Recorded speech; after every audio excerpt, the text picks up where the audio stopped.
A história que você vai ver a seguir parece ficção, talvez você até duvide. Mas o que eu vou contar aconteceu de verdade. Foi no coração da Europa, há mais de 500 anos. E até hoje ninguém conseguiu explicar o que realmente aconteceu. Imagine acordar e ver uma multidão de pessoas dançando, mas não dançando de alegria, dançando como se estivessem sendo controladas, dançando por dias, até a morte. O que você pensaria? O que poderia levar as pessoas a isso?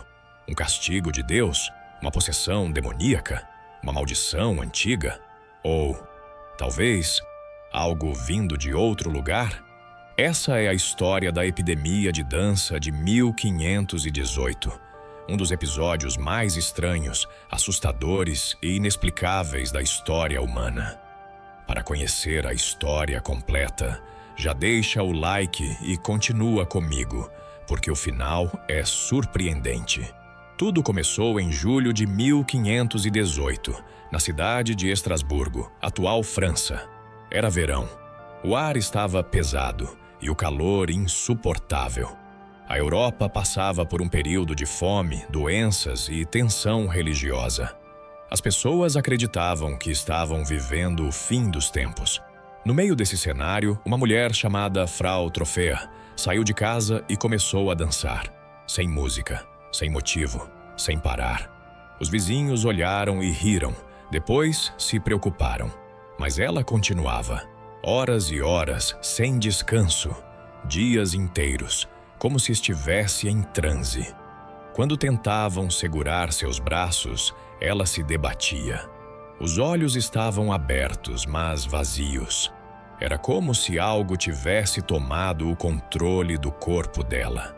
Depois de alguns dias, outras pessoas começaram a dançar também. Homens, mulheres, jovens, idosos, todos tomados pela mesma força invisível. Em uma semana, já eram dezenas. Em um mês, centenas. Testemunhas relatam pessoas descalças, sangrando pelos pés, tremendo, suando, caindo e ainda assim dançando. Alguns desmaiavam, outros morriam de exaustão. Os padres começaram a dizer que era um castigo de Deus, um aviso divino para uma cidade pecadora. Outros afirmavam que era obra do demônio, um ataque espiritual que havia se espalhado entre os fracos de fé. Mas havia também quem acreditasse que era bruxaria, ou uma maldição antiga, trazida por alguém que a cidade havia injustiçado. O medo se espalhou mais rápido do que a própria dança. As autoridades da cidade ficaram desesperadas. Eles tentaram tudo. Primeiro, pensaram: talvez, se deixarmos as pessoas dançarem, o feitiço se quebre. E o que fizeram? Mandaram abrir salões de dança, contrataram músicos e até construíram palcos para que os possuídos dançassem livremente. O resultado foi o pior possível. O número de pessoas afetadas explodiu. Agora eram multidões inteiras, em ruas lotadas, dançando até a morte, literalmente. Corações falharam, pernas se quebraram, e o som das batidas dos pés ecoava por toda a cidade, dia e noite. Os séculos se passaram e ninguém conseguiu dar uma resposta definitiva. Alguns historiadores acreditam que foi um caso extremo de histeria coletiva, um colapso mental causado pelo estresse, pela fome e pelo desespero da época. Outros acreditam que o pão da região estava contaminado por um fungo chamado ergot, que libera uma substância parecida com o LSD. Ou seja, a população inteira poderia estar alucinando.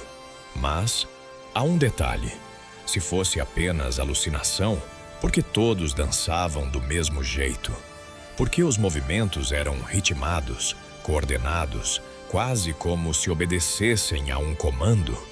E por que a epidemia desapareceu tão rápido quanto começou?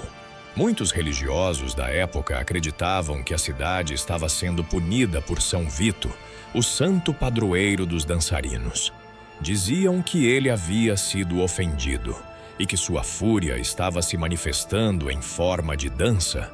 Por isso, a condição ficou conhecida como a Maldição de São Vito. Outros diziam que era um ritual demoníaco, que uma seita secreta havia invocado algo e perdido o controle. Alguns relatos contam que pessoas viam sombras acompanhando os dançarinos. Outros diziam que ouviam sussurros, como se vozes incentivassem o movimento. O que sabemos é que, depois de semanas, as autoridades finalmente intervieram. Os dançarinos foram levados à força até um santuário dedicado a São Vito, nas montanhas. Lá, eles foram submetidos a rituais de purificação, orações e isolamento total. Pouco a pouco, a cidade foi silenciando. Os tambores pararam, os corpos se acalmaram.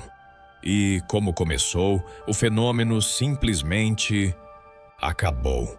Sem cura, sem explicação, sem respostas. 5 séculos depois, o mistério ainda continua. Nenhum documento explica completamente o que levou centenas de pessoas a dançarem até a morte. Foi um caso de histeria coletiva? Um surto psicogênico? Uma maldição? Ou algo muito além da nossa compreensão? Talvez nunca saibamos. Mas o que aconteceu em Estrasburgo deixa um lembrete assustador. Basta um gatilho, uma crença ou uma energia que não entendemos para que uma cidade inteira perca o controle. O que faz um ser humano dançar até a morte? O desespero? A fé? Ou o medo? Talvez todos ao mesmo tempo.